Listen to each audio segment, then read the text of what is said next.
Islam, everyone. Assalamu alaikum. Islam. Made and make 'em. The unity in the community. Unity in the community. Community outreach. Yes, so we're gonna, as we always done, we're gonna start with the roll call. Islam, Islam. Zarna Kiribati, Allodium Haru, Martinia Provinciae, political jurisdiction. I'm sorry, forgot it. Um, what is it?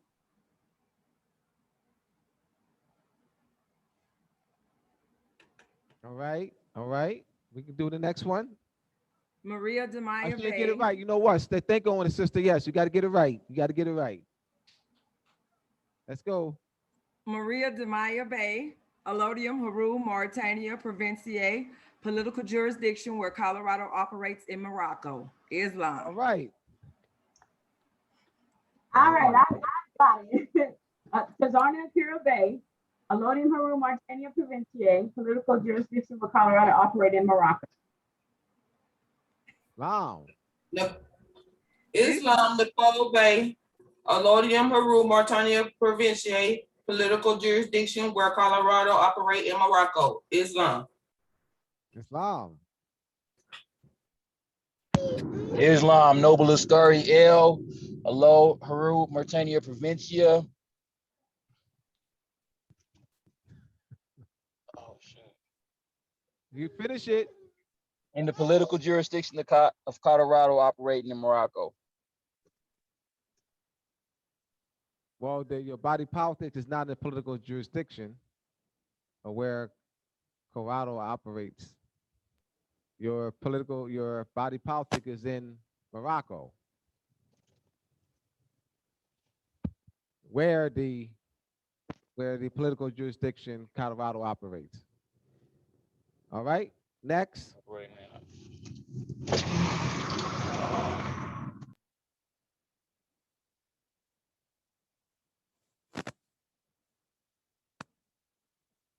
Next.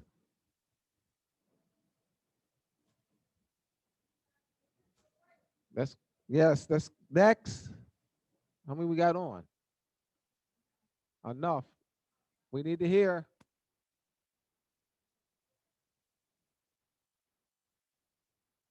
Islam, Mariah, and Anthony Harper Bay. We live in or domicile in Morocco, where the political jurisdiction of Chicago, Illinois operates. All right. Islam. This is Dupat Noble Bay coming at you from the political jurisdiction of Khalifa, operating in Morocco. Islam.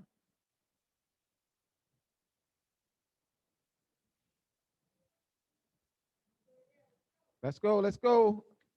Let's go. Just jump right on in. Just jump right on in.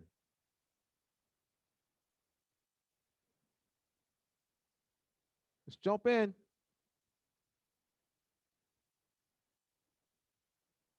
Just hit that button and so you can jump in. That's all right. We're gonna get started then. All right, we have on. All right, so yes, the Wampum 7 prayer, Iroquois Confederate Constitution. Offer thanks to the earth where humanity dwell, to the streams of water, the pools, the springs and the lakes, to the maize and the fruits, to the medicinal herbs and trees, to the fruit trees for their usefulness, to the animals that serve as food and give their pelts for clothing, to the great winds and the lesser winds, to the thunders, to the sun, the mighty warrior, to the moon, to the messengers of the Creator who reveal his wishes, and to the great Creator who dwells in the heavens above, who gives all the things useful to men, and who is the source and the ruler of health and life. The principles that govern nations. And we have said numerous of times, we have to look back. The Albions have looked back to us. We are their guide. We are the Albion's guide, meaning our culture, our philosophy, our history, knowledge of jurisprudence, our holidays, our festivals, our dances. We are their guide. Ancient languages, words, we are their guide. So they've looked to us. They look to us to learn how to run civilization. They look to us on how to settle disputes. They look to us on how to develop languages, modern forms of words. They've transliterated ancient forms of words into modern forms. They look to us for music and culture, and festivals. They look to us. And I'm saying this, they look back. That's what we have to do. They look back. The Statue of Liberty is in the harbor. The torch, that's Venus. The urbanization of the civilization of Venus is in the harbor. The torch that lights the way as Venus is the torchbearer, the bright and morning star.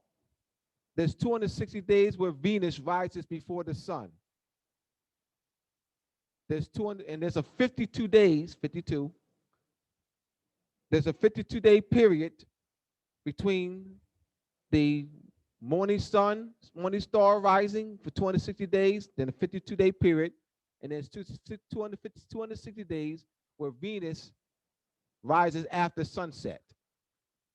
These numbers are not arbitrary. So we're talking culture. And from there you have ceremonies, fertility ceremonies, harvesting ceremonies. We have the painting of fertility, painting of the face. This is all tied to culture.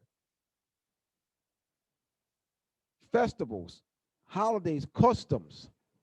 So as we legislate,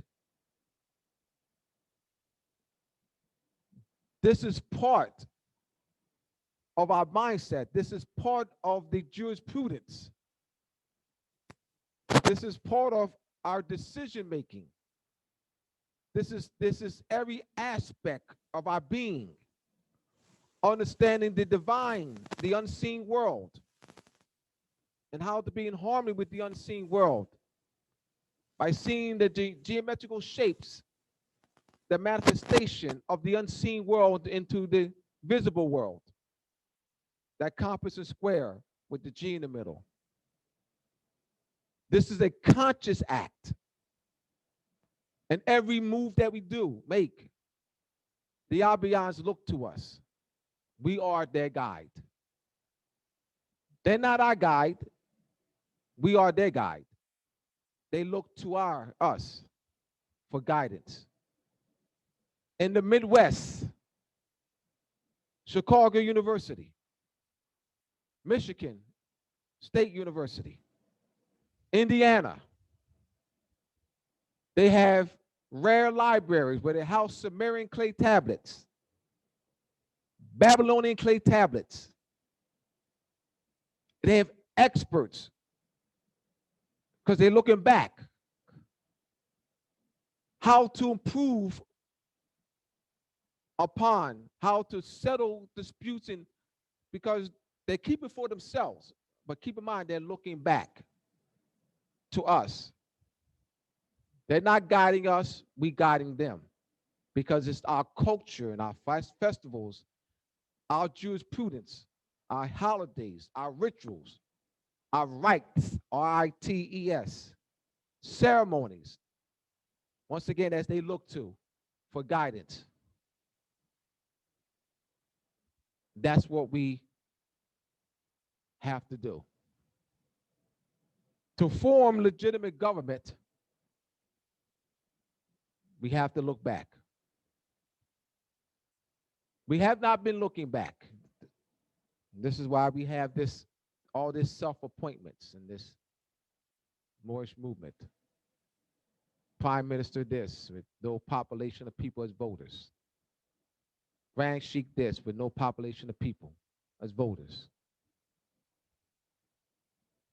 Emperor this, Empress this, King this, Empress of Morocco, King of Morocco, Prime Minister of the Moorish nation.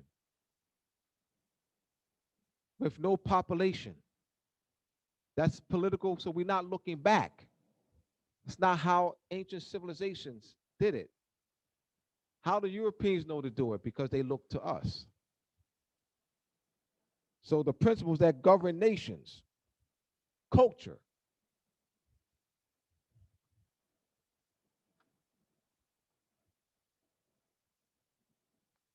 religious ceremonies protected. Wampum 99. The rites and rituals of each nation shall remain undisturbed and shall continue as before, because they were given by the people of old times as useful and necessary for the good of men. Let me reread this. Wampum number 99 of the Iroquois Confederacy Constitution. The rites and the festival of each nation shall remain undisturbed. That's the 6 nations. And shall continue as before. Look back, as before. Because they, what's the reason? Because reason, adverbial clause of reason, because they were given by the people of old times as useful and necessary for the good of all men. So they're going, they're looking back, and it's an agreement written down in the Constitution and built from a solid foundation. Why is it important to look back? Because you have thousands of years of cultural civilization operations of this, of equity, settling disputes, of running a household, of international trade and commerce, of agriculture, of record keeping, of floods and hurricanes, of record keeping. So you look back. To look forward is erroneous. Look forward for what? The knowledge is in the back. That's a reference point. The Abians look to us. We are their guide. We are the Abians' lighthouse. They're not ours. They're not a lighthouse for us. We are a lighthouse for them. So if anyone say, I don't want the Abians to know our culture, to deal with our culture, then you're saying that they should die.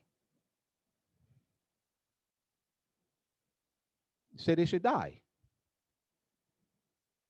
Then they won't, you're talking about they should not have the knowledge of planting and harvesting. You should not have the knowledge of timekeeping and measuring and navigating. You say they should die. Because without the knowledge of our culture, Europeans will die. They have nothing. They won't be able to survive without the knowledge of our culture, without our being their lighthouse. So that would not make sense. That doesn't make sense. Majlis rules of order. No recording online. Zoom. Keep mic muted during meeting until your selected time to speak during Q&A. Hold all questions until Q&A session. Zoom, select raise hand button. 5 minutes or less per question. Minimum communication in the chat to allow for participants to focus on the presentation. These are very good rules.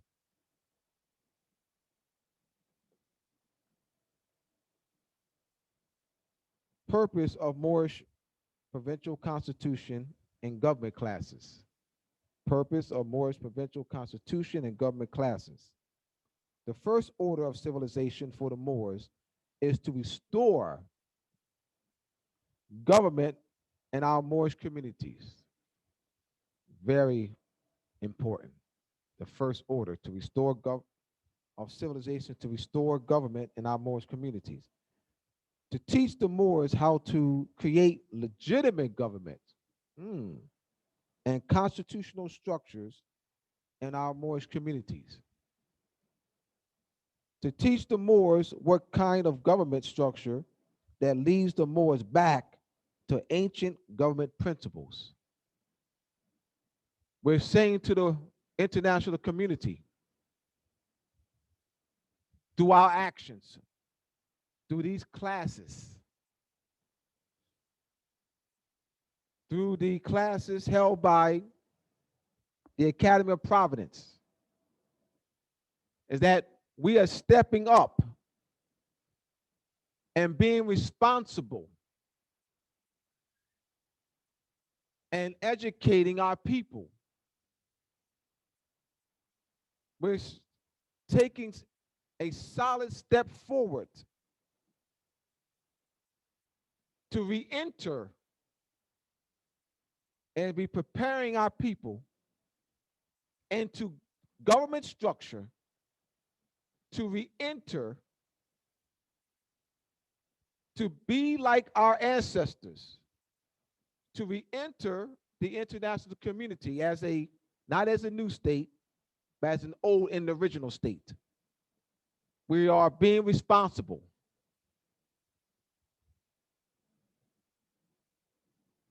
One will not be responsible if they do this self-appointment.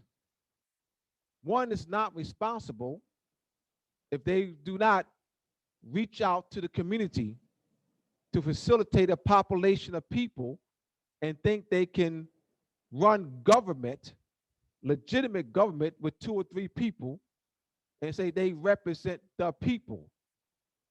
You got 20,000 in your community.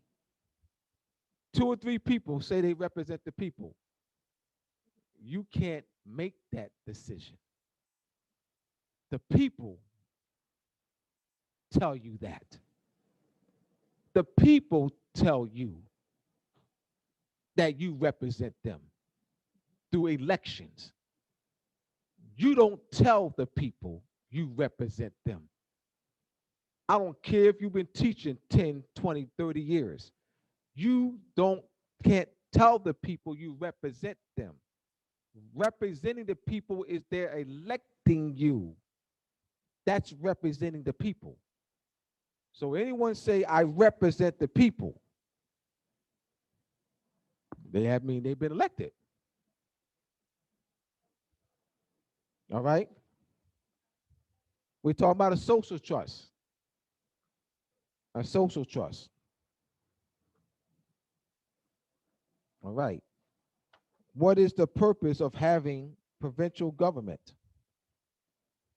To bring the people back under the tree of positive law so as to perform under the principles of our ancient mothers and fathers as the founding civilized people who first inhabited and cultivated the earth. Also, our ancient mothers and fathers set among themselves a political, civic, and economic structure to contract one nation to another. All right, social trust. These principles are very important in order for the treaty nations and the other nations in the international community to respect us. We must show respect and honor among ourselves. They will not respect us if we do not show honor and respect among ourselves. That's a social trust, a constitution, a population of people whereby you're elected by them. Certification of elections. If you self-appoint yourself with no accountability, no checks and balance, what that leads to, what do you plan to do? Rob from the people. You plan to rob from the people. There's no accountability. There's no checks and balance. There'll be arbitrary decisions. And that's what I've seen for 27 and a half years. We must rise to the level of maturity of our ancestors. Good government, political legitimacy, social trust, a population of people who vote, who nominate and vote for their representatives. Rights and duties of states. Shir Malachi Bey. So we have rights and duties of states, the Montevideo Convention, 1933. Step 1, permanent population. That's what we're going to start with, permanent population, and that's where we're going to stay at. That seemed to be the difficulty in a social trust, provincial Moorish governments, and fulfilling that obligation. And what we have to do is we have to be able to make sure that we assist and come up with strategies and plans so we can do that and separate the community as a permanent population, where though they had no allegiance, no political identity with the state of origins. And there's a variety of remedies that we can come up with.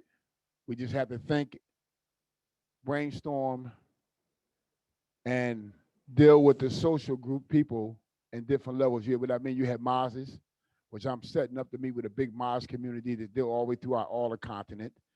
You have the Christians, what they call Christian, with so-called 501c3s, but they don't know nothing. So when you integrate with these different groups, church, Maz, middle class, people that consider poor, living in they consider as minorities and wards. We have to know how to have a mindset to meet them on the level that they are. You know, I'm learning not to just be aggressive because what I know, they don't know this. I'll be reminding constantly, people don't know. So what we're going to do is we're going to come to the best conclusion in how to deal with the people in our community.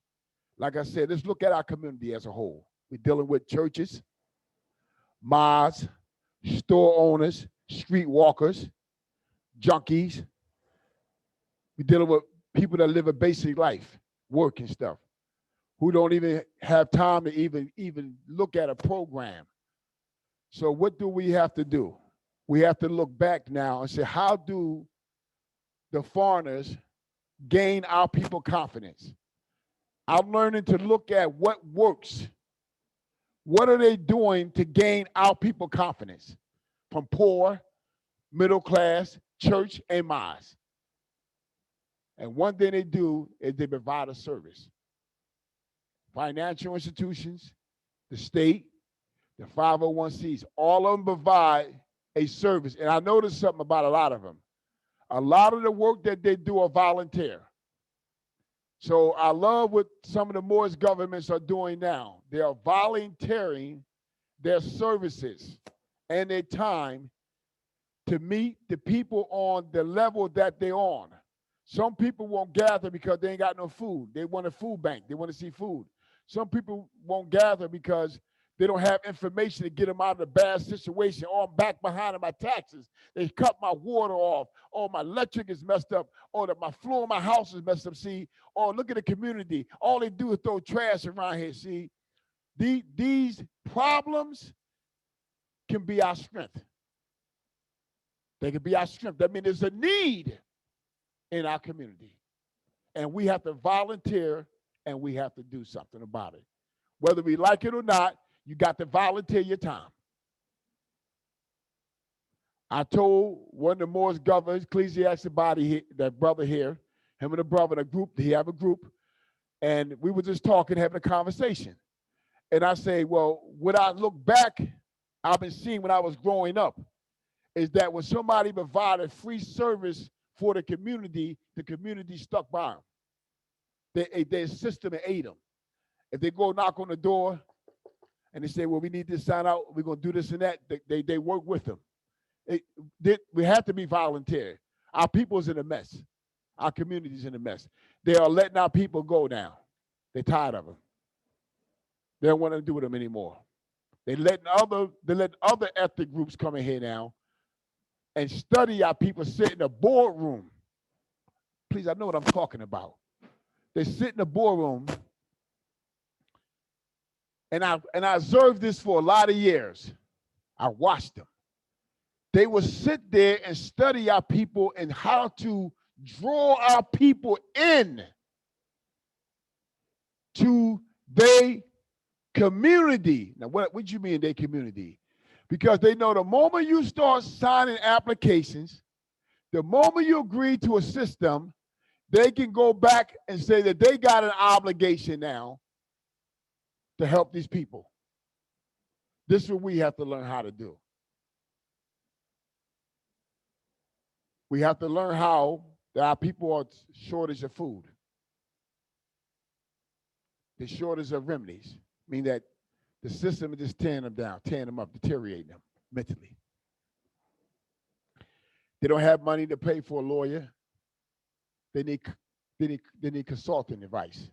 That's one of the things we can draw people and help our people. And they come in because we have to open the door where if it's just 1 hour or 4 hours a week where they can call a number or they can come to a site and sit down and talk. They'll say, okay, well, I got to fill out the application. They fill the clipboard one page and they'll do it. And what happens is we'll be able to build up our population, our people. We'll draw our people in through that. I know it's step 2, a definite territory, and step 3, a government, and step 4, define territory, a government, and relationships with nations. Now, in order to have 1, 2, and 3, you need 1 fulfilled. That's the problem we have now. We need 1 fulfilled. In order to get this 1, 2, and 3, we need 1, the basics. 2, 3, and 4, we need the basics, and that's 1. Strategy on how to volunteer and get our people to look in our direction for assistance. That's how it starts. So there's a lot of opportunity out there. There's a lot of ways that we can use. Like I said, one is assisting a food drive. One is going out, seeing if anyone needed any help. See if one needed any help, like seniors, because a lot of times seniors don't have anyone to help them out to do anything, to go shopping for them. And by doing something for the senior, you'll win the rest of the family. You know, we'll be able to win the favor of other people in the family. So we have to.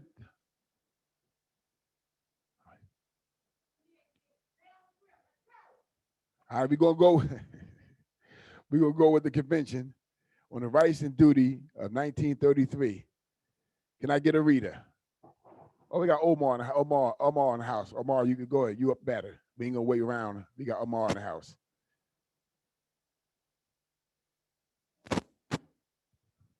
Montevideo Convention on the Rights and Duties of States, 1933. Article 2. The federal state shall constitute a sole person in the eyes of international law. Oh, excuse me, let me say something. When one nation signed a convention, because this is what most people don't know, they also put reserve of rights.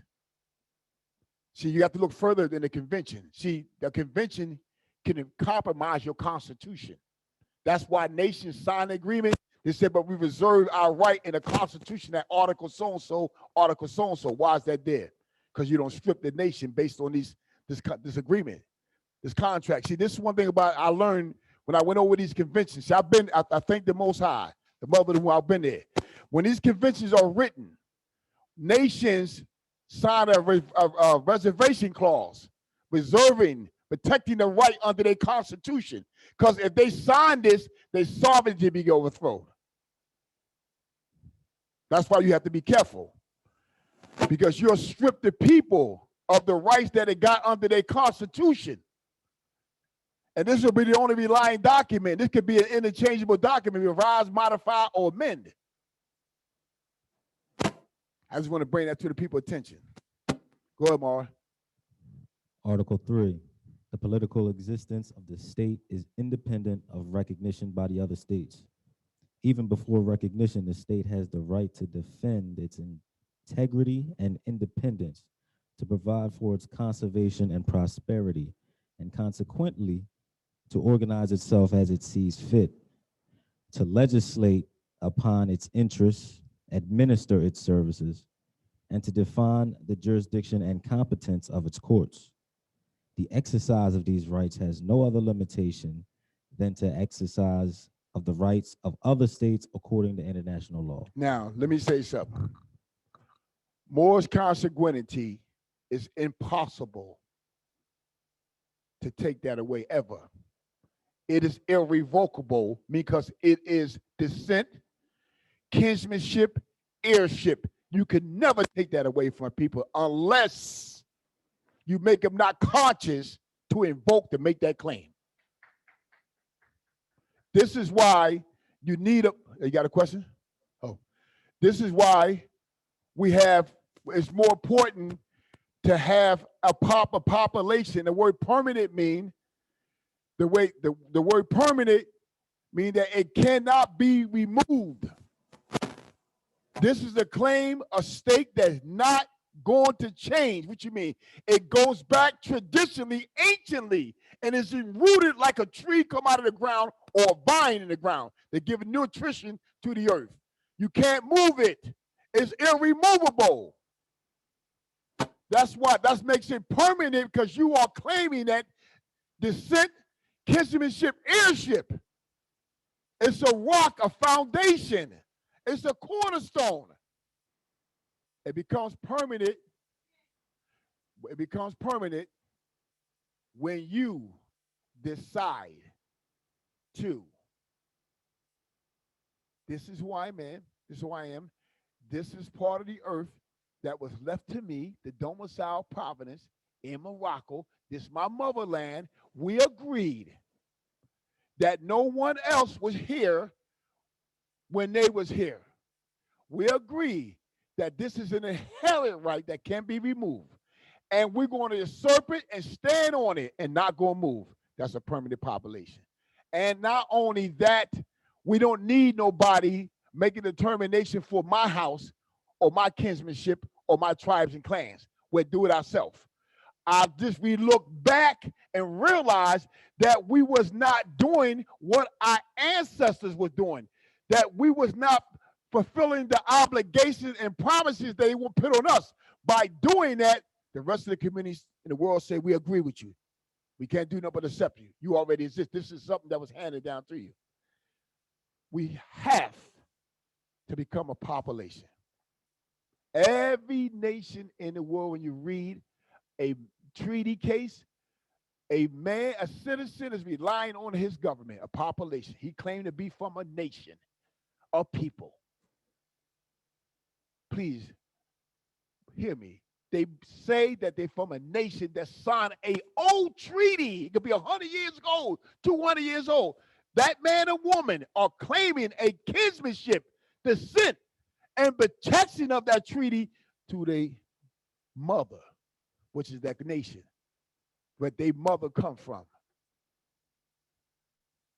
I know we've been doctrinized. I know we've been raped. I know we've been stripped. Look at our community. You look at everybody, people going around like a dead man, walking. Whether they say they're educated, they say they got knowledge, but anytime you don't honor your mother and father, according to the Torah, you're not honored. You ain't got no honor. You don't deserve nothing. What do you mean, Shem? I honor my mother. That's the one living now. How about the one before? Let's go back. If you don't honor the traditional cornerstone and foundation, you ain't got nothing. So let's go. Next page. Let's go next. Where we at? Article 4. Article 4. States are juridically equal, enjoy the same rights, and have equal capacity in their exercise. The rights of each one do not depend upon the power which it possesses to assure its exercise, but upon the simple fact of its existence as a person under international law. Read that again. Article 4. States are juridically equal, enjoy the same rights, and have equal capacity in their exercise. The rights of each one do not depend upon the power which it possesses to assure its exercise, but upon the simple fact of its existence as a person under international law. Now, I agree with that. I disagree with that. On the first part, I do. The second part, I don't. Because the existence of a people is determined by them, not by the international community. The existing of a people is not decided by other nations around them. It's decided by them through kinship, heirship, possession. That's why states the country reserves the right to the Constitution they got. Because you have to watch, because if you're not a jurist, you won't see this. You'll take your people and you'll sell them for naught. If a body of people exists on prehistoric civilization laws of their people, and new nations form around them and form an international convention and say that your rights, read the second part again, Amar, the rights of each what? Read that again. The rights of each one do not depend upon the power which it possesses to assure its exercise. Stop right there. No. Yes, it does. Because we formed this government. We elected these representatives, not to listen to you, but to listen to us. We send them off to these international conventions so we can enter into a friendly ties, what do you call it? Friendship. But we make sure that we reserve the right for our people based on our national constitution. Can't let that get away. No, I don't agree with that. I agree with the first statement you say, not the second one. That's why I learned when I start reading these, later on I read about reservation of rights. Like the United States signed, after the president signed, and Congress, It said all rights are reserved to the several states. Who are the several states? The lower prosperities of the crowns. The rights are reserved to them, not the United States. They're a provincial colony. It reserved to the population, successors, kinship heirs of the crown, the Rhodian bloodline. That's who it's reserved for. Excuse me. It's reserved for them. That's the community. They are a community among themselves. And that's what they won't tell you. That's why we have to get together and become a population and protect our people. See, it's nothing new. We just have to assert the old. Say, listen, this is old. Let's just do it. But we have to come up with a strategy plan and plan real strategy because our people's in a real bad state. Go about 5. Article 5, the fundamental rights of this, the fundamental rights of the states are not susceptible of being affected in any manner whatsoever. Article 6, the recognition of a state merely signifies that the state which recognizes it accepts the personality of the other with all the rights and duties determined by international law. Recognition is unconditional and irrevocable. You hear what it say? That means you already claiming the sovereignty of the old nation, reestablishing the old ties and repossessing the old estates. It's irrevocable. It's unconditional, irrevocable. You can't deny it. You can't deny them. You can't say, well, I don't see them as a people. Well, who you are? You just came into existence when 1940 something. Who you are? They making a claim going back further than that. What are you talking about? You're not able to make that claim or for these people. Who you think you are? I don't care if 8 of y'all come together. You're not able to make that claim for them. They have to do it for themselves. This is an inheritance. You got no right to interfere with that. Because after all, that's how you became a people for somebody what? For y'all first accepting yourself. You got to first accept yourself first. Live with yourself. Honor yourself. Respect yourself. This is how you even get heard in the international community. That's why I say it makes it clear in another convention that this right, even if the UN, if another state don't acknowledge it, doesn't necessarily mean you're not a state or nation. Doesn't mean that. So when we read these conventions, we got to make sure that we look back at the old treaties and acts that was already signed because you could damage the party interest. I'm going to give you an example. Accra, Algiers. It made it clear, Article 123. If all is falling apart, go back to the treaties, the ancient treaties. So I want the people to know that all of our rights to claim estates is inherent. We know our people is in fear. We know our people have been terrorized. We know that. We have to be of a ready mind how to, face it or not, we got to deal with it. These are our people. We have to deal with it. They in jail damage. Come on, Mar. Article 7, the recognition of a state may be express or tacit. The latter results from any act which implies the intention of recognizing the new state. Article 8, no state has the right to intervene in the internal or external affairs of another. Here you go. You hear that? That's why we got to come together. Once we do that, nobody can make no say so. I mean, you're interfering. If we go to the embassy as a people, if we deposit nobody can interfere. That's our determination. We have a right to self-determine who we say is our people. Nobody can interfere with that. Nobody. This is why everybody wants you to doctrinize you so you don't want to make that claim. They want to put you under fear and say you're going to lose your pension. Or don't go over and mess with them. They crazy. Well, who's going to help our people out? We don't help them out. Go on, Mara. Article 9, the jurisdiction of states within the limits of national territory applies to all the inhabitants. Nationals and foreigners are under the same protection of the law, and the national authorities and the foreigners may not claim rights other or more extensive than those of the nationals.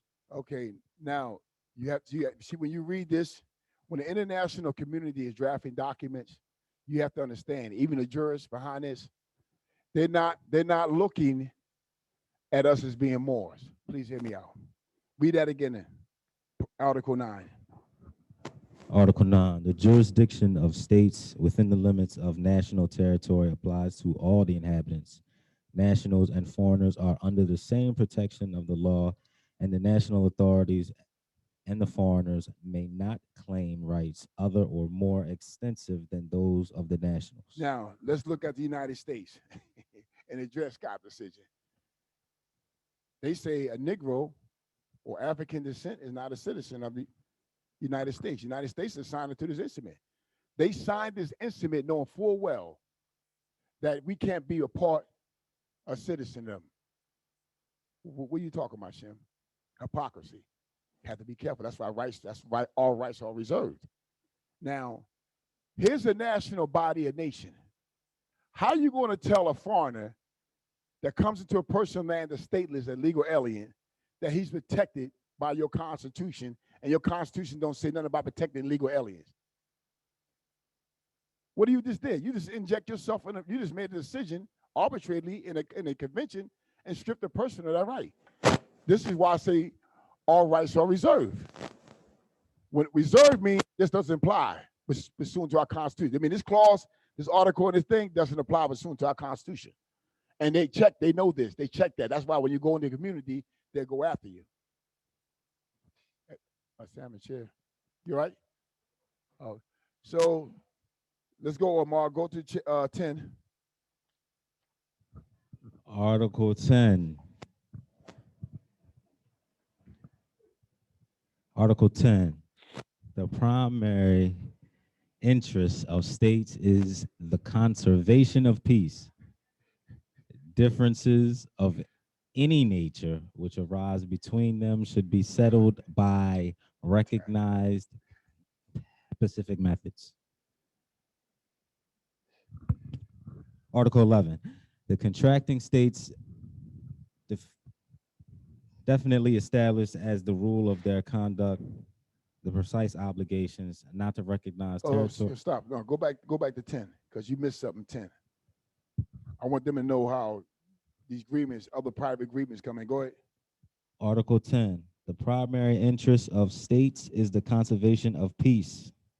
Differences of any nature which arise between them should be settled by recognized specific methods. Agreements, treaties, that's methods. That's the method. You go to the treaty. You go to the international instrument. You go to the World Court decision. That's the Pacific method, because you're in the same territorial hemisphere. If you're in the East Hemisphere or the West, you got to go by what the decision is made through agreement. I mean, we have agreement here. Disagreement. What do you mean? Well, we got a treaty with Great Britain. United States is a child of Great Britain. United States is usurping authority of Great Britain and is not assigned to the treaty. So let's go back to the treaties we made with Great Britain and let's settle this case. So you go back to the Hague cases. You have no jurisdiction. Bye. We have to argue. The same thing happened because the people of Venezuela stuck together as a population. They didn't, in other words, the Civil War never broke out. That's what they wanted. So because the Civil War never broke out, they still stayed a permanent population, able to sustain the vote that they put that man in office. Therefore, United States lost in the court of justice. If the people were to revolt, that's a split in the population, and it's a split that means the government is not operating anymore. De jure is operating de facto. That's why you got to understand what's going on. They won because they stuck together as a people. Don't make a difference what the media was telling you. That was a lie. The people in Venezuela said, we are die for our leader. We elected him. Will you come with this mess? That's why you have to be a population and stick together. Romar 11. Article 11. The contracting states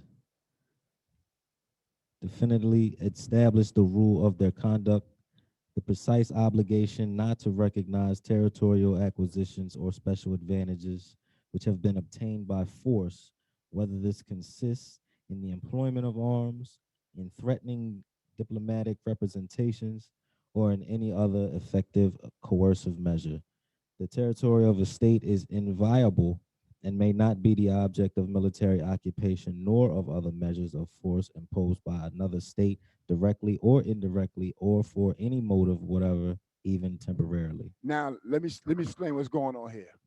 In here, Morocco, there are Moorish provincial governments that's claiming. They're claiming the title. They're claiming the inheritance of a old state that already existed, and that state have to be reorganized.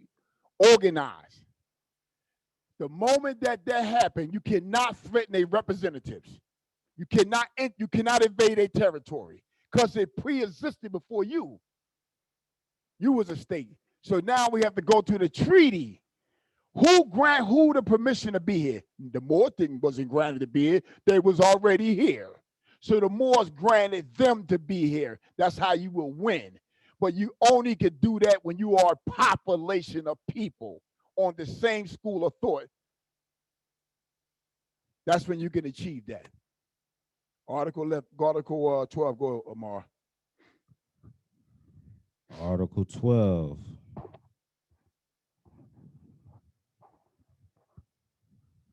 Article 12, the present convention shall not affect obligations previously entered into by the high contracting parties by virtue of international agreements. Okay, yeah, I'm glad that came up. Read that again. Article Uh-oh. 12, the present convention shall not affect obligations previously entered into by the high contracting parties by virtue of international agreements. That means if this convention impair a treaty, if it impairs a treaty or international agreement, it ceases. Because in order for these nations to get here, some of these nations were created through a treaty. They was created through a treaty when one sovereign grant to another sovereign permission to be a political body or exist as a nation in their territory. That's why it's very important. Come on, Mara, let's go. Article 13. Article 13, the present convention shall be ratified by the high contracting parties in conformity with their respective constitutional procedures. The Minister of Foreign Affairs of the Republic of Uruguay shall transmit authentic certified copies to the governments for the aforementioned purpose of ratification. Stop right there. Now, didn't you hear me say we have to, when we come together, we have to ratify? See, we haven't ratified. A lot of these modern conventions have not been ratified by Morocco or a government in the Moroccan Empire. Now, the Kingdom of Morocco may have ratified. No, they wasn't existing then. The Kingdom of Morocco was not existing then. So Morocco, I have to look, is not a signature signer of this instrument. As far as I know, I have to look at the signature page. This is why I say when you go ahead and take on a claim, an inheriting claim entitled to an old state or old nation, then you have to ratify this treaty. But when you ratify it, you have to send up to the World Court a proclamation notifying them that you have to ratify that. This is why I say they know this one thing, that if you're not a population of people, nothing's going to work in your favor. We got 45, 65, I don't know how many more that's unconscious. I mean, that's right, unconscious. And we have the ones that claim to be conscious, can't help the people out. So we in a bad situation. What do? We work. We do what a farmer would do to protect his harvest. He'll hedge it in and he'll take special care of it. He will recognize what is weak, what we need to be tend to, and what not to be tend. See, these are people. We have to look what they need to hear, how we need to talk to them, how we need to capture their mind, bring them in. Because we're dealing with a diverse people in mind. Go ahead, Mara. The instrument of ratification shall be deposited in the archives of the Pan American Union in Washington. which shall notify the signatory governments of said deposit. Such notification shall be considered as an exchange of ratifications. Okay, let me say something so y'all know. There's a Secretary General of the United Nations. There's a Secretary General of the Organization of American States. The United Nations came out the League of Nations. The League of Nations was created by a treaty of the European Treaty. The Pan Am Union, the Organization of American States came out of the Pan Am Union, which is all the nations that's in the Americas, which is in the hemisphere, all line up in this hemisphere. There's two secretary generals of both organizations that require different tactics to ascend there and deposit your package and be recognized. One is a note, one is a proclamation. Packages have to be done, the proper agency have to be done, and you have to know how to notify them. So I'm talking to government now to show you that this is what we plan on doing when we come together and ratify the treaty, sign a treaty, and what we're going to do when we ratify the national constitution. Then the Parliament, Imperial Parliament Council, and the Prime Minister, the head of state, and the judiciary, and the Juris Consultant General, all will come together with the consent of the councils of the provincial voters, the voters of the provincial governments. They councils have to what? See, council may assist the people in the legislature and bills that's passed. You just can't do that. You're getting away with you're ripping the people off. Have to be a mathematical structure put in place to protect the people's rights. This is how it is. This is how people are overthrown by their governments. The people not overthrown by foreigners, they're overthrown by their government in the house. The leaders are served to part money, authority, then they find a way to take to keep the people sound. How you do that? Put the military force on them. Put all these laws saying they can't say this, they can't do this. You don't strip them. Because they know in the Constitution, they the one framed it. Not people had nothing to do with it. They framed the incident. So by drafting it, they drafted where they got escape route, where you can't get them. Go on, Mar. Article 14. Article 14, the present convention will enter into force between the high contracting parties in the order in which they deposit their respective ratifications.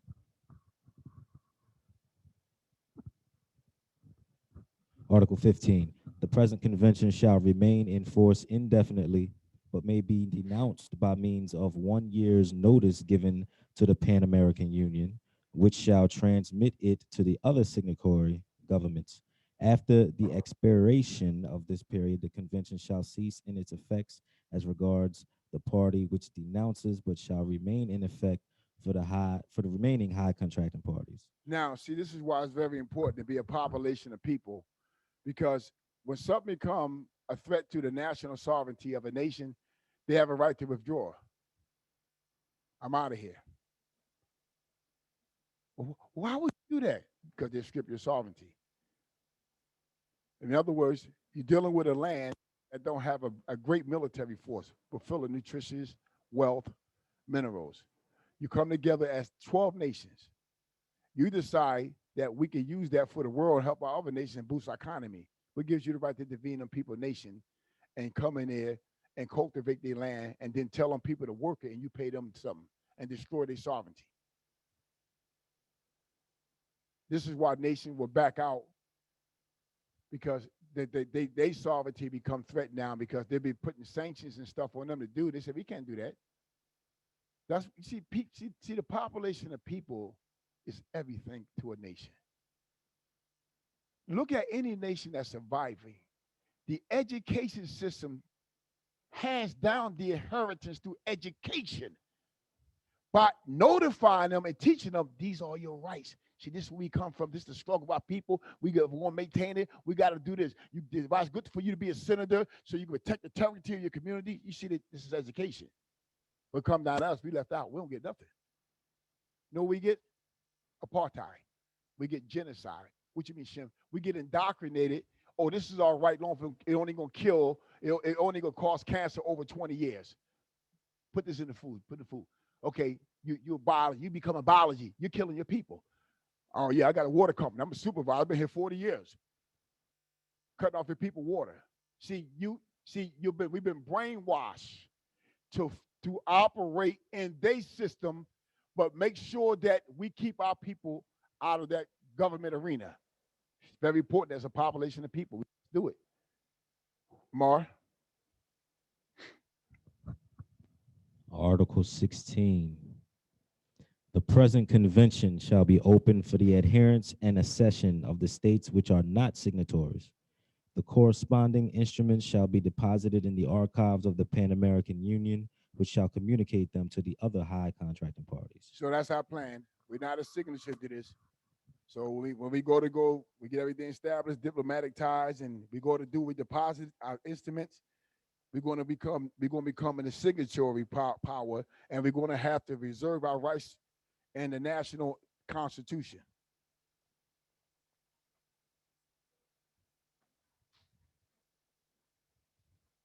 Okay, Abdullah.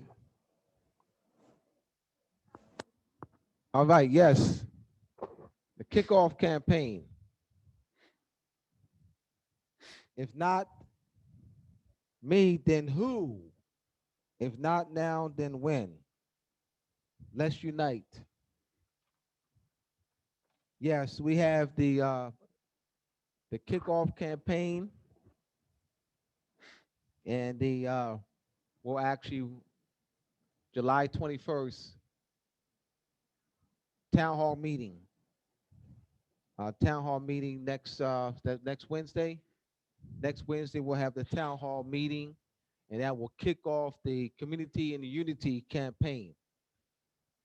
As Shim is really stated so eloquently, that's important that we in reading the Montevideo Convention, it's very important to build a population, to facilitate a population of people so that we can enforce these instruments. Without a population of people, we cannot reestablish diplomatic relations with the treaty nations. We cannot deposit our instruments with the international community. We will not be, because by not recognizing ourselves, nations will not in turn recognize us. It's recognizing ourselves. So we have to reach out to the people. We also in the community unity and the community campaign. We also we're looking to put out the Moroccan Post in the near future, maybe September. The Moroccan Post newspaper, all right, and that will be distributed nationally, all right, to various Moors and Moorish body politics, all right. So and the newspaper, the Moroccan Post, will be in line with the Unity and Community campaign. The 90 days, 90 day, it's a 90-day campaign, and whereby we will set the tone on next Wednesday with the town hall meeting for all of you to reach out to the community. We're gonna open up for questions and answer. Yes, questions.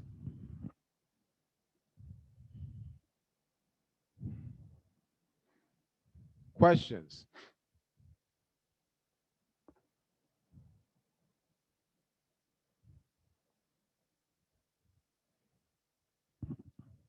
Akira.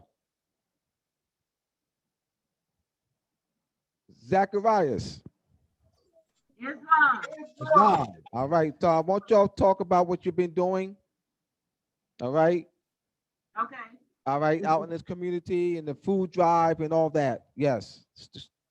Okay. So we've been going out. We can barely hear you. Can you hear me now? No, barely. Some of your audio.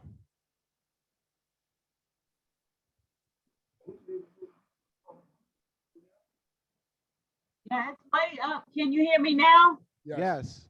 Okay. We've been going out to the community. We went on Sunday to Walmart. We handed out some flyers, brochures, and business cards. Then we went to, on the same day, to an apartment complex, the government assistant home, and we handed out flyers and talked to some of the people. And then we went to an art festival on the same day and talked to people and handed out flyers, brochures, and can you hear me? Yes, we can hear you. Yes. Okay, okay. And then we're going to go one day this week. I think we're gonna do that once a week to the food bank, pick up food and take it to the government homes for people just to help them out, because I'm pretty sure they need help. So that's what Akira, we're gonna do. Akira, if you would, could you give more context on the flyers? What did you address in the flyers that may Sure, be, I sure can. yes, could you do that, please? Thank you. On the flyers that we had was a public announcement for the newspaper that we have that's coming out in the fall. And it has a lot of information in there about the newspaper and a lot of other stuff.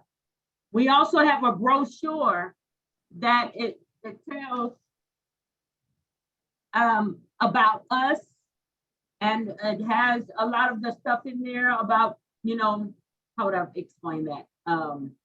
Should I just read the brochure? Yes, please. Okay. Says about us, Moorish national history and treaty protection.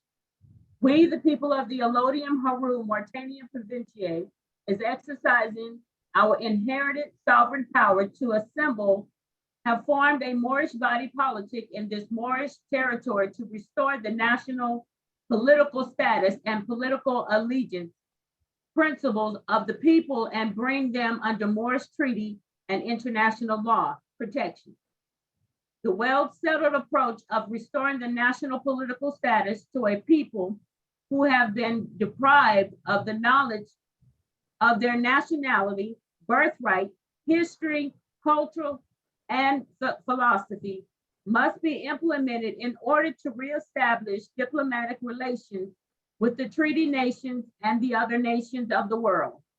Our educational lessons on nationality, history, treaty, international law, and culture provide the people with the proper knowledge that they have the inherent and divine right to assemble into a government. Our people are not aware that the United States have been using us for many generations as an economic base, tax base, futures, sureties, and part of their permanent population. Our people current negative political status under the classification of Black, Negro colored, and African American suppresses their Moorish national identity and deprives them of their national political status as well as their Moorish treaty protection.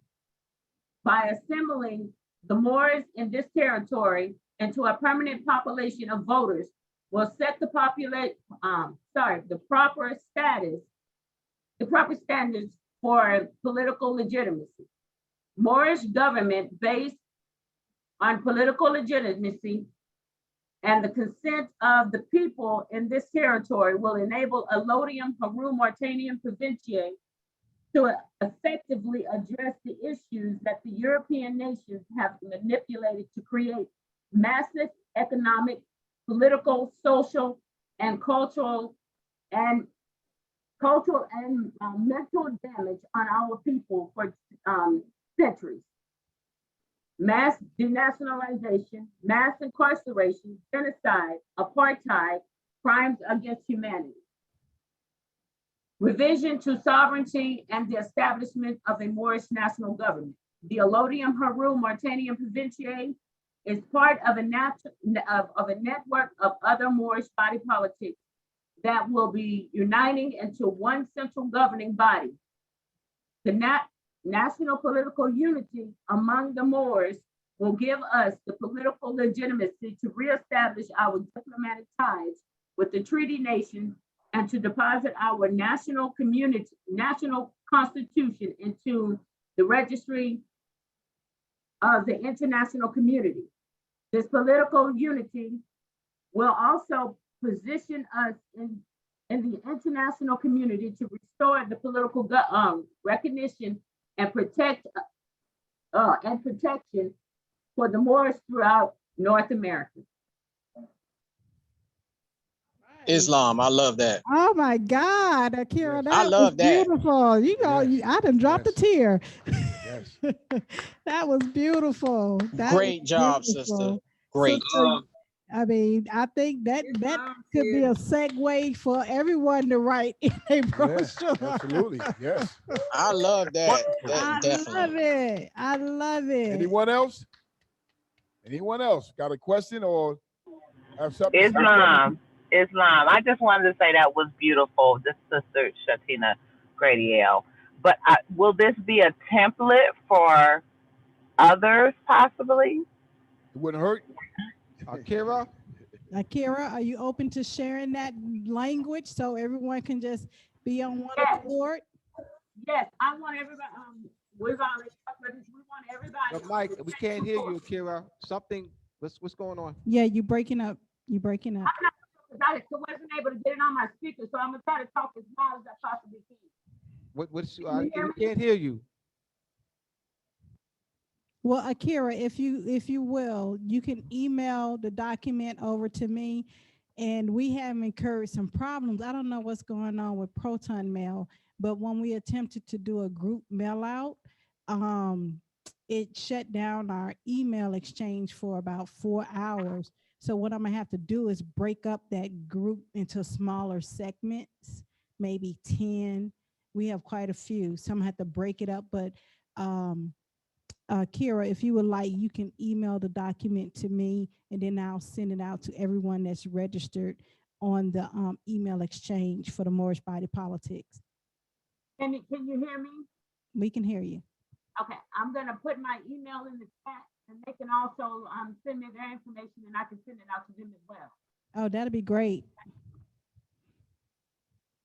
Make sure the parties that have a full-time mail address. We got it. We got it. Questions? Islam, this is illustrious Jakeem Bey. I would like to ask, is there a maximum or minimum of a permanent population? Because, for example, we got the Pitcairn Islands, that is a nation, and they have 67 people. That's their total population. So I'm saying, is there a minimum or maximum that can be found? No. There isn't. But we have to reach out to the people. We have to do what has not been done since our fall. You got 20. Let's say you have 50,000 in your community. 50,000. Set a strategy where you're reaching out to maybe 5,000. I mean, we can do this. A newspaper. Okay, well, Abdullah, I don't want you to look at this as if I'm giving up or something like that, or trying to do the bare minimum. I'm just saying. I didn't, brother. Okay, but I'm not omitting the reach out part. Absolutely. I wouldn't be here if I wasn't, if I was. So the answer to the question is, based on international standards, there's not a lower limit or a higher limit.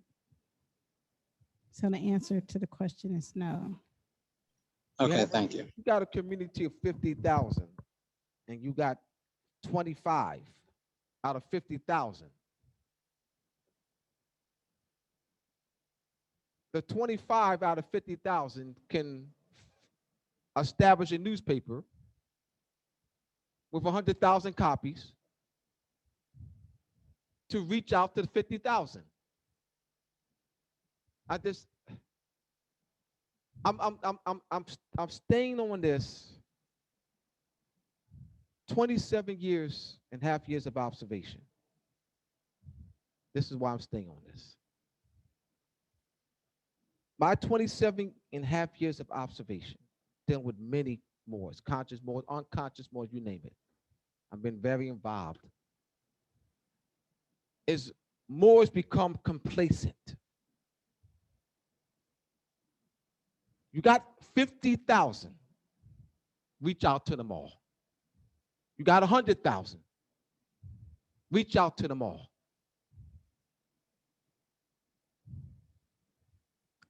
I'm going to stay on this position. I'm going further. I'm gonna say why I agree with him and what he said, because we're dealing with a large mass of foreigners living and occupying our land, and we have millions and millions of Moors living in different hundreds of thousands of Moors living in different provinces where these occupying zones are. You need a military and a police. So Abdullah's right. You can't get protection with 12 people. You got to need at least about 100,000 or more, because you got to have all these different military. It's required. You can't look for no one to do it ourselves. We have to protect our people, and in order to do that, we need many as people awaken to be a part of that, because we have to put upon them a official title, and that's going to be the military and police. And that's why I say, because there's so many foreigners living in our land, coming over here demanding of us and disrespecting us, that once we get established, let's get many as we can get.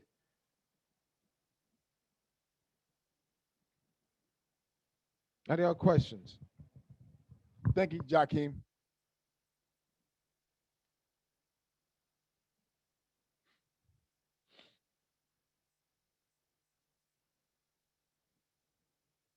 Amar, you got a question?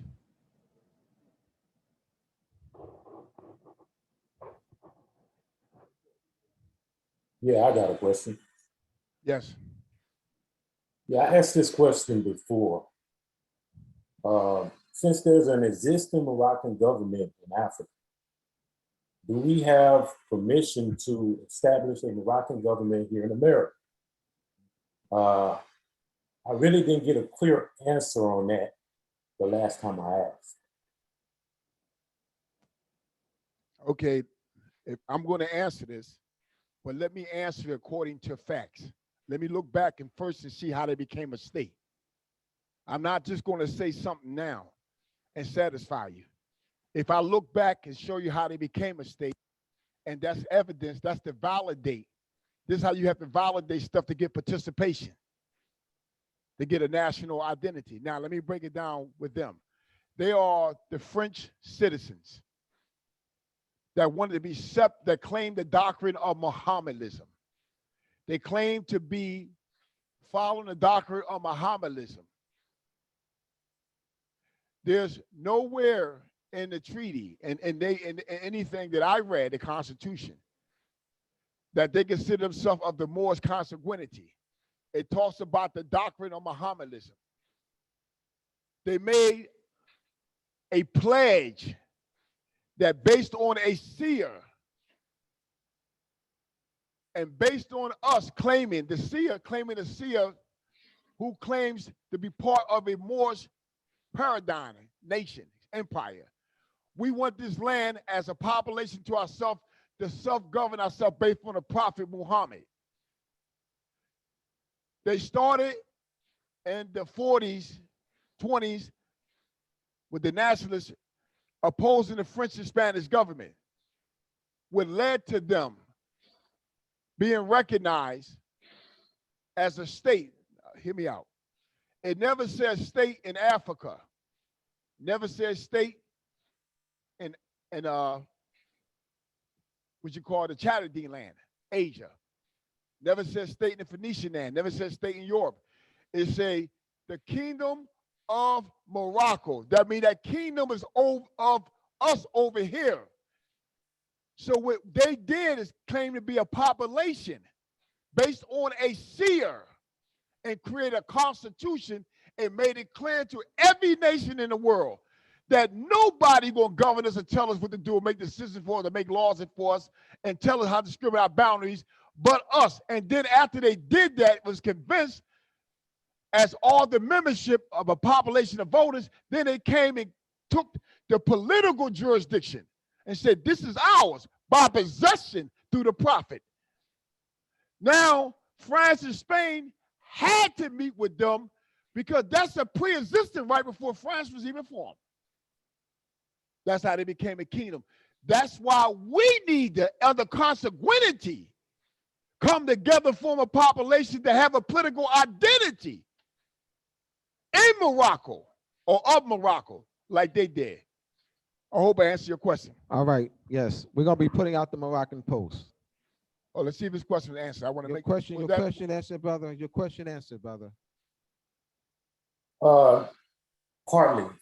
Is there any way I can get your email, Shem, so we can discuss No, it we're not. further? No, we don't do that. Hold on, no, Shem. we here together. No, brother. Shem will not do that. Shem will Okay. not. That's why we're here for. Let's do it now, Shem, openly. we're not. Shem not giving out email. Okay, fine. I had to ask. Let's talk. Let's talk. Let's talk. We're here. That's for everybody. That's why we're here, open for everybody. This Because they're is how- learning too, yeah, brother. Yeah, everybody. It's for everybody. They're learning too more. Okay. We're not Okay. into any side conversations. No phone. Okay, numbers, well. we're talking now. Okay, No, well. I'm not done. I'm not done. But I'm not done. So we're not agreeing to any side conversations. All right? The conversations is for the benefit of everyone. Absolutely. All right? Okay, what part of the answer, or what part was an answer of your question? Okay. Let me say this first. I did not know that you don't talk by email, but I had to ask. With that said, I understand exactly what you're saying, Shem, and I agree with everything that you're saying. But I'm seeing a conflict that's coming down the line because this existing government is not recognizing us over here.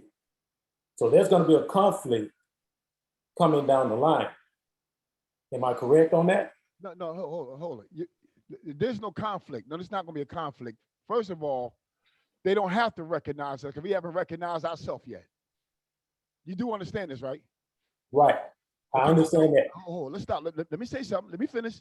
When they was going to war and being badgered in the 20s, 30s, and 40s, and the German war going on, and they trying to get political asylum and recognition, did any Moors over here decide to go on a boat and fight for them and help them out? That's a yes or no question? Are you asking me to answer you now or let you talk? No. That's a question. Did any more over here? The answer is no. Okay, well, watch this. Okay. We know we indoctrinated. We was not taught that they are a Moorish state. We understand that, right? But they still stood up for themselves to be recognized. So the only conflict is we haven't stood up for ourselves to be recognized, so we can open up diplomatic ties and channels with them, so they know this, so they can look at us like themselves a state in Morocco, a nation in Morocco, a host of nation. So once we do that, it won't be no conflict. The conflict is they don't have to help you because in the international community, you have not done nothing for yourself. You have not honored your motherland. You not honor your ancient foremothers and forefathers. You not having made a claim to your descent, political, national status, identity. You have not claimed that. You saying that I'm melon and carbon. You can see my melon carbon. See, I got melon carbon. I'm consanguinity. The people back then was melon carbon, but the people back then had a name title, a national identity status for the people. I can name it: Moab, Israel, Arabia. How about Qatar? I can name a lot of ancient nations. They had a political identity. We haven't got none. So we can't get no respect. How can someone respect you? You ain't respecting your mother right here. And your country, your land. Now you understand more? Yes, I'm still with you 100%. It's just that they seem illegitimate. And it seemed like to me, they've written us off.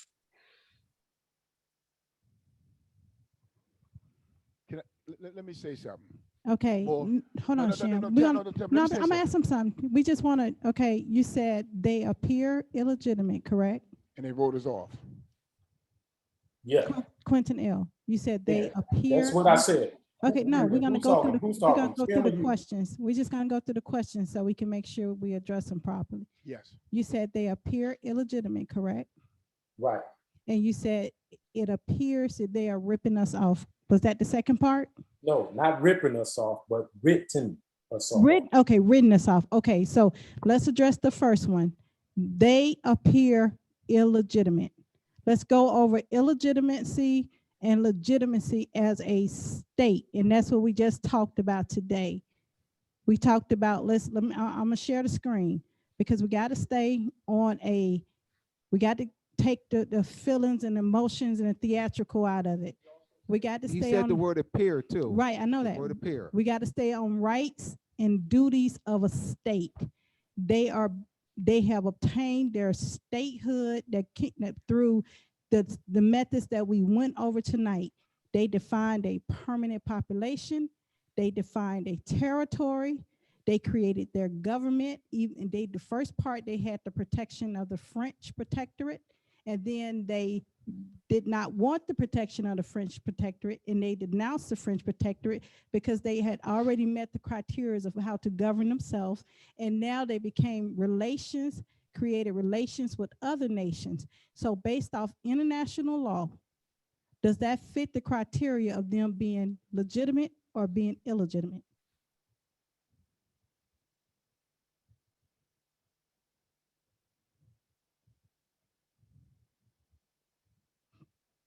Quentin? Okay, you're asking me now? That was the last question. I said Okay, okay. According to the 4 steps you just mentioned, they are legitimate, but No, you can't say but. yes, I can say but. No. Reason why I'm saying you can't say but. You have to stay on jurisprudence, means positive law. You have to stay on positive law. Once positive law is defined and settled, the negative law cannot enter the room. Listen, Morocco was an established empire. Morocco is still an empire, but we are acquiescence. We're quiet. We're silent. So we love the Moroccan Empire until we rise up and unite and rise her back up again. Then she will be able to speak to all the nations again. But however, let's reference the kingdom. We're talking about the kingdom of Morocco. You said they appear illegitimate. So based off the rights and duties of statehood and international law, would you say they are legitimate or illegitimate? Because these are just the laws. These are just the international way of dealing with government to government relations. I'm done. My question is over. See, that's how we're not going to be able to get anywhere if we tap out. I'm tapping out because I'm trying to make a point. But no, you're trying to tell me how to talk. I'm not trying to tell you how to talk. We're having a conversation. We're having a conversation. You're not the only one on the feed. We're having a conversation of reasoning, which means to argue. You have your voice of reasoning. I'm presenting a voice of reasoning. Based off each voice of reasoning, we're putting the scales of the information on both scales of my eye, which is weighed out based off the information that's presented. That's all. That's what we're doing here. And this is for everybody to be able to have these conversations, one to another with various Moors in different provincial zones. So we would not be in situations where language is our culture. We will continue to keep ourselves out of the culture of language and positive law. That's all that we have in Quentin. We're having this conversation. Yes, we with you. We know we with you. We're just trying to make sure we come down. We're coming down with validation. We can validate what we say. So that way we all can participate to bring about a national identity. See, without no validation, there may not be no participation. If there's no participation, then there's no national identity. That's all we're doing. Listen, your question is good. I'm glad we can break it down for the other parties. But the moment that when you put merit and validation, verify something, and you say but, that means you're contradicting it. Because that means no matter what is settled, I still feel as though in my thinking, my school of thought, it should be this way, which is you have a right to that. But the only thing, is it validated? Can it be verified? So we can participate, so we all can come together as a population so we can get a national political identity. You understand what I'm saying more? I feel you, Shemp. Yes. I'm done with it. All right. Does everybody understand that but means contradiction? This is grammar. But is a coordinated conjunction. But, and, for, yet. They're coordinated conjunctions. Brother when James you, Weeks. so when you we Mhm. talking, we talking grammar. Just talking grammar. You said but. That's contradiction. So it's not someone telling you how to talk. It's telling you, just looking at principles of grammar and just bringing that to your attention. It's not telling you how to talk. Principles of grammar. That's what Tamara was going to. Brother James Weeks, I'm gonna lower your hand. You can present your question. That's good. Put that up there.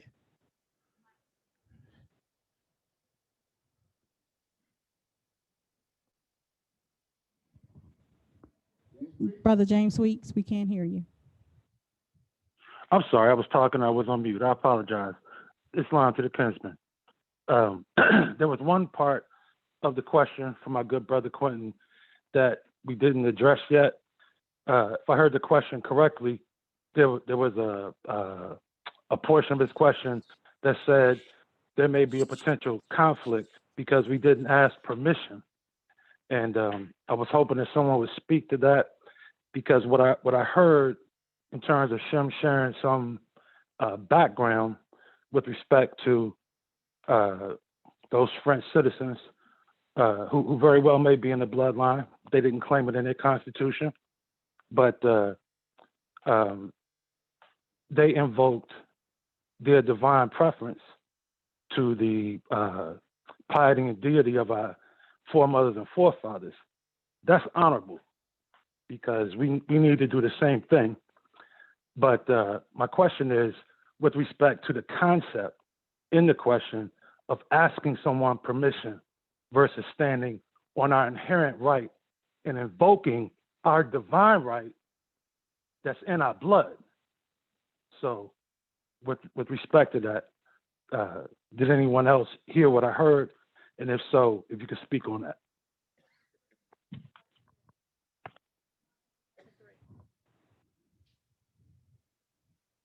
The mod is going to reread Article 3. Article 3. The political existence of the state is independent of recognition by the other states. Even before recognition, the state has the right to defend its integrity and independence, to provide for its conservation and prosperity, and consequently to organize itself as it sees fit, to legislate upon its interests, administer its services, and to define the jurisdiction and competence of its courts. The exercise of these rights has no other limitation than the exercise of the rights of other states according to international law. Want to iterate that, Shem? Yes. So put your mic on. Yes, it's on. No, James, and to the other anyone else that's in confusion, no, you don't need permission for nobody to tell you to come together and be a population, and that you have a right to be a nation or statehood. I made it clear earlier that it's impossible for that to happen, because the claim of descent, kinsmanship, and heirship to inheritance is not by permission. It's about consanguinity and being recognized. So we understand. You say permission. They say will be a conflict because we didn't get permission. I'm answering that. That was on the floor. So I'm going to answer that. No, and I'm going to answer by saying it's impossible for under Moore's consanguinity is through descent, kinsmanship, heirship, and inheritance. That can't be given by permission. That's inherent. So us coming together as a population of people don't need nobody permission, because when they decided they was going to be a population and be recognized as a political organization, they didn't ask nobody permission over here. They didn't ask the United States to do it. They did it because they feel as though they have a right based on the seer. So that permission, no.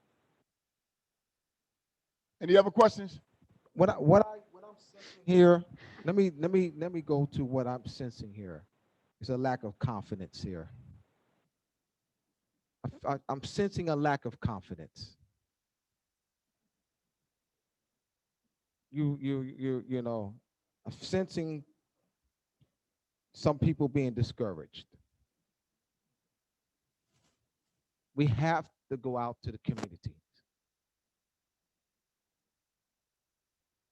I'm sensing, and I'm feeling, I'm sensing, like I said, your confidence is being rooted out.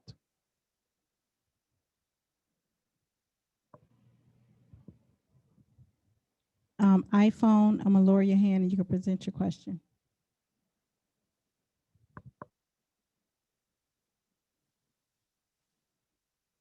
iPhone.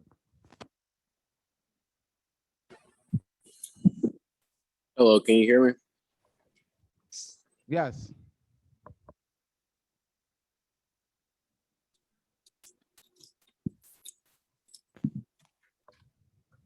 We can't hear you now.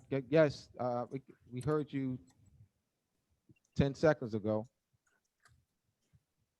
Hello, can I be heard? Yes, you can be heard now.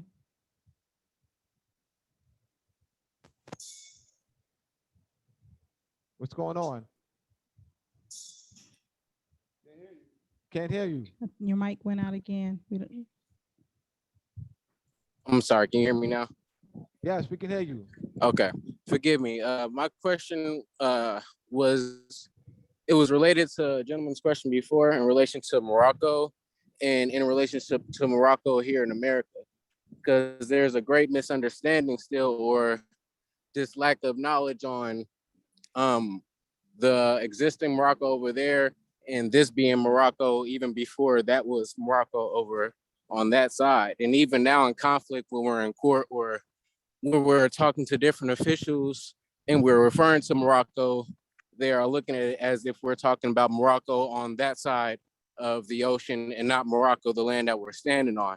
So there's already conflict between that. And a lot of us, like with the body of people that I'm organizing now, there's a great divide between our people thinking if we're either from here or if we're from Morocco over there and we came here. And I mean, both of those are true, but there's a split between that, and that's causing division in us organizing together, because like there's a lot of hate on the Moors right now. So I think so. I was right with my sense. Lack of confidence. They rooted the confidence out of us. Let me help you out. Moors and Masonry. Moors and Masonry will help you out. I'm not pushing my book. You need information. Moors and Masonry will provide you with the information you need. Moors and Masonry. During the 1800s, Moors were seizing European ships. They held Europeans, captured Europeans, and held them for ransom. So you have this great, vast Moorish power, sea power. Portugal, Spain, France, the Netherlands, England. How could they have transported over 12 million of us out of the continent of Africa to North, Central, South America and the Jordan Islands, when we, the Moors, controlled the seas, when we, the Moors, seized their ships, when we, the Moors, held them in captivity for high ransom? You need that information. Also, what you need: The Unexpected Faces in Ancient America by Alexander von Wutenow. In his book, Unexpected Faces in Ancient America, he has over 150 photos of masks, stone heads, figurines, statues, and statuettes that look like me and you. He assisted Iron Van Sertima with his collection. He came to Iron Van Sertima's defense when Iron Van Sertima, when the British Museum went against Iron Van Sertima. Alexander von Wutenau supported Iron Van Sertima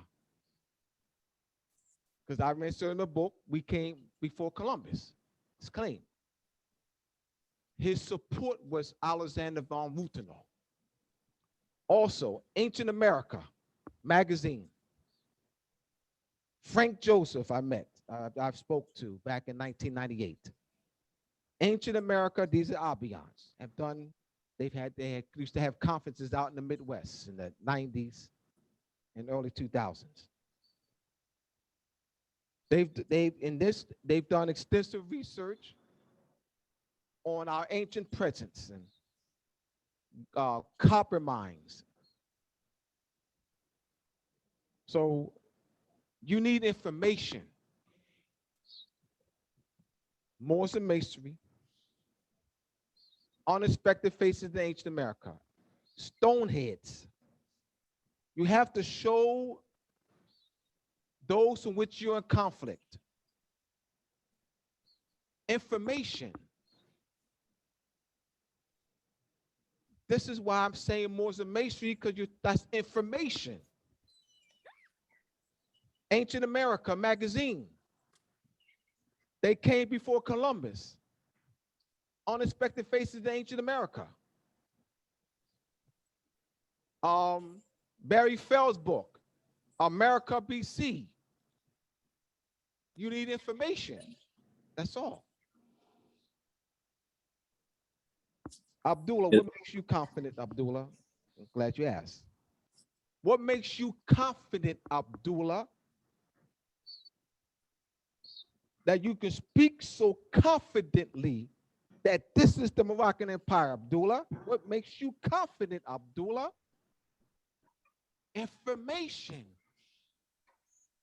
I'm no different than you. Information. I trust I helped you. Islam. Thank you. Hey, I don't have to say anything. DuPont Bay, I'm gonna lower your hand. Good. All right, thank you, Tamrael. Islam to all the Moors on the call.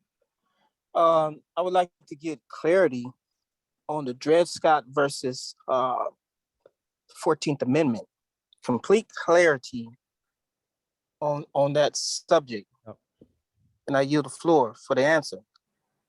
Well, simply a Negro or an African, when the Constitution was formed, was not part of signing it, nor was they invited to the convention that the states had to form that Constitution, nor were they considered as the population of voters that was going to be elected in the future based on that Constitution. So when they made a decision, they look back. The status of a Negro or Black or African, they're looking back as they had absolutely nothing to do when the Constitution was written and signed. That means when the convention, all the states separately do a convention, an alliance. At that time, no one as a Negro descent or a African descent was a part of that society, the provincial colony, the society that already existed before they formed the New Jubilee. So the Dred Scott, the courts just look back to enforce positive law, jurisprudence, based on they meeting is similar together. There was no Negroes there. There's nobody with the status of Negro there. So if it was like the status of Negroes, what no Negro states invited, what no Negroes governments there, what no Negro signers there, what no Negro society that was going to vote in the future, these officials that was going to be elected, then therefore they're not part and partial of that that government. You understand? Islam, and how that relates to the 14th Amendment, stating that African descent that's born on the soil is U.S. citizens, Okay, now, according to the 14th Amendment. let me explain what that means. That means one that's stateless, meaning that they leave our country or state. Don't make a difference. It got to be Africa, and go into another country, and they have to get asylum. They give them asylum, they feed them, clothe them, and let them sleep, and then they protect them. Then they turn around and give them amnesty. Let me understand what I'm talking about here. The party that they're giving it to have to now perform. They have to be an express action. The contract got to be, that's allegiance. Now that party becomes allegiance to that government, and then that party marry another party and have a child. And that child is raised up under the allegiance and obedience to the laws of that United States political zone, that he considered as a citizen of the United States. But not the states, societies, equally separate. Hear me out. When one is granted amnesty and asylum, and they have children under that government that gave them asylum and amnesty, what happens is the child rises up in obedience to the laws of that nation and is not willing to go back to his country. Hear me out. Based on the allegiance to the laws and stuff of that country, the 14th Amendment grant him to be a citizen of the United States wherever it exercises jurisdictional authority in the states or which was given to them by the crown. So that's the reason why a child is born is called political allegiance. He's not willing to, he renounced his country. He's not willing to go back. That's a refugee treaty. Yes, it is. Read the refugee treaty. It explains this. He's not willing to go back to his country. He was born here. So his contract of expression and applied through speech, writings, and performance is that he's willing to submit to the laws of the United States. Therefore, United States grant him naturalization, become a citizen of the United States. You understand? Yes, sir. How did that relate to the Negro, blacks, and coloreds and African Americans prior to the 14th Amendment? Now we And get to where me and Professor Abdullah was on the train. Before we got on the train, I talked about, I'll revisit the Proclamation of Lincoln. I'm glad you asked that question. See, it's good to ask these questions. See, the Negro, black, and colored, that's a slang that disnaturalized us. They all already was Moors. Lincoln knew this very well. When Lincoln wrote the proclamation,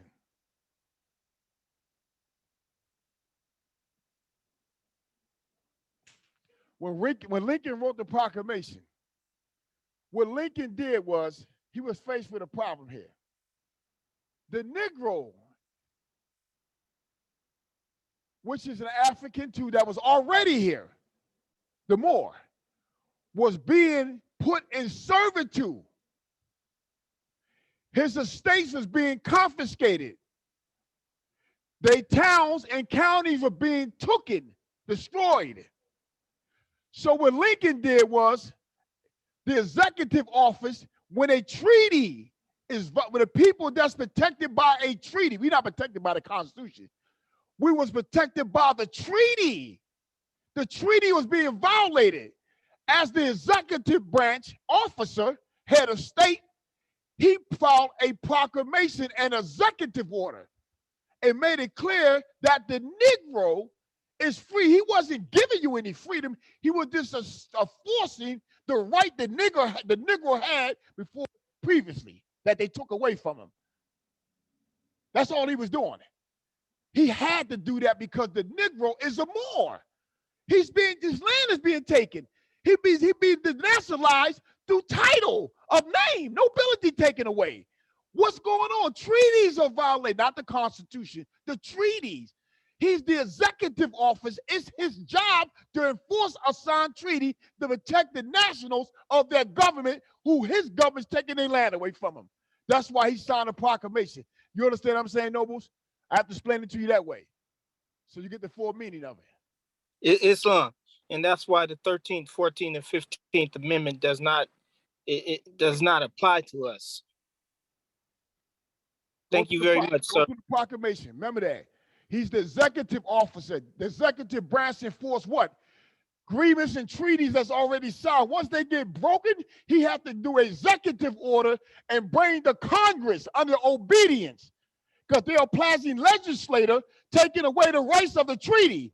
So he had to stay in honor. He had to keep the government in honor. So he had to file a proclamation and he had to declare executive order. I want them to know this so they get the proper concept on that by looking back. All right? Yes, Islam. This is Nana. Yes, Nana. Okay, so then, wow. With that being said, that just put everything into perspective. So then, why the 13th, 14th, and 15th? So that was just all out of whack with the 13th, 14th, and 15th. Why'd they do that then? Well, you have to understand. This is our land. So you pass the amendment so you can put us in incarceration and take away that right. So a lot of amendments was passed not for us, but for the states, not for us. Remember, we're not part of that. We're not part of that government. So any amendment they pass doesn't have nothing to do with us. Doesn't apply to us. The treaty applies to us. But it wind up applied to. So he set everyone straight. He set it straight. And so in the records to today, right now, he set the record straight. But then others came behind, and I can't think of the word. Abdullah will probably come up with the word, or Tamara. Undermine, basically. That's why the amendment was passed, and they use it. See, the Supreme Court mold de facto opinions, mold fraudulent policy against the Moors. See, all of it was made to take away the Moors' land. See, they needed their land and minerals for money. The fund they did fund, and they need the Moors to be the surety because the Moors attached to the land. So the Moors become the sureties, and their futures, investment futures on the market platform. Where the platform first start? The ship, the land, the pit. Right. Then everything else is in cyberspace, mean on paper, profligated on paper. This is what they're doing. Oh, this deep. Y'all breaking it down. Thank you, Islam. Any more questions?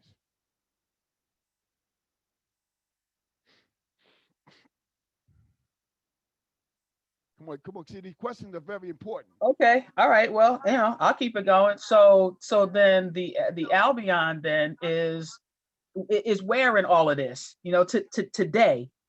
I mean, because we have such mixed blood today. So they claiming successorship. See, the problem is we're not claiming the descent, kinsmanship, heirship, inheritance. They are claiming to be the successor to the Moorish throne, to the Moorish title of nobility. And nobody is protesting against that. That's why they can do it.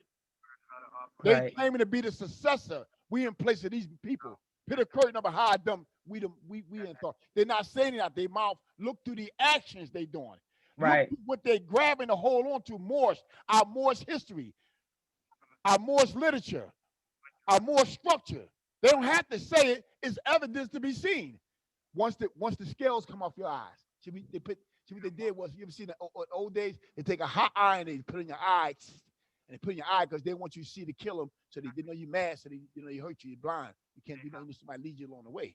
So they use the indoctrination system to put scales on our mind, not our natural eyes. Once we get the scales to fall off our eyes and we see through that invisible divinity eye, then we'll be all right. Do we need to do UCC ones and all those kinds of things? All those different processes? The Uniform Commercial Code was agreed that all state of origins may use that for anyone, any citizen, because that's a trust. Everybody born is a part of a trust. That's why they tell you to file a UCC1 financial statement with the state. The state is the trust, the social trust. Mhm. So your collateral goes into what? They trust. But UCC 9-311 deal with securities, which is the commodities that liquidated on securities, paper. Mhm. So it's a treaty, a statute, or regulation that exempts you from filing what? A financial statement. What does the treaty tell us? We don't have to file with the state. We're not a part of them. We're not part and parcel with them. Right. So we're supposed to file from our state. Financial statement come from us. The value, that financial statement is legal tender. Because what's attached to it is value. They rip us off from that. That's what we're trying to get back to. That's why the state is using us on a certificate. You go on that and you go into their private collateral, UCC filing. Right. That's why they program you to file, give it up to the state because you're voluntary. You're a donor. You're a donor. If I donate my kidneys, I can't get it back. I'm a donor. I get something value. Right. Any more questions? Thank you. Got 3 minutes. Come on, we got the question in. Let's go. Excuse me. Islam. Can you explain the significance of the Dred Scott Sanford case, saying we're not a party to the Constitution? We can't do it. We do it against that. We'll have time, bro. We have 2 minutes. Okay. All right. We have an upcoming course, Academy of Providence, are getting to the roots, 201. 7 weeks course. It'll be every Saturday from 12 p.m. to 3 p.m. Eastern Standard Time, July 24th through September 4th. Yours truly, Abdullah Il Talimosi Bays, will be the instructor for this course. About our program, the 7 weeks Getting to the Roots course is designed to teach the students the difference between positive law and negative law, and how constructive language is used to reshape jurisdiction to deprive the people of their inherited rights. Moreover, students will learn the methods of how words are reconstructed from one language to another, thereby gaining insight into the morphological connection among the variant forms of a word in the different languages. Enroll now. Go to UnitedRepublicOfMorocco.com and click on Academy of Providence. That's UnitedRepublicOfMorocco.com and click on Academy of Providence. So I look forward to seeing you. Those who are in the grammar course, we'll see you tomorrow. And look forward to seeing you, not this Saturday, next Saturday, and Getting to the Roots 201. Thank you. Maybe the brother can have his question answered next week. He remembers. The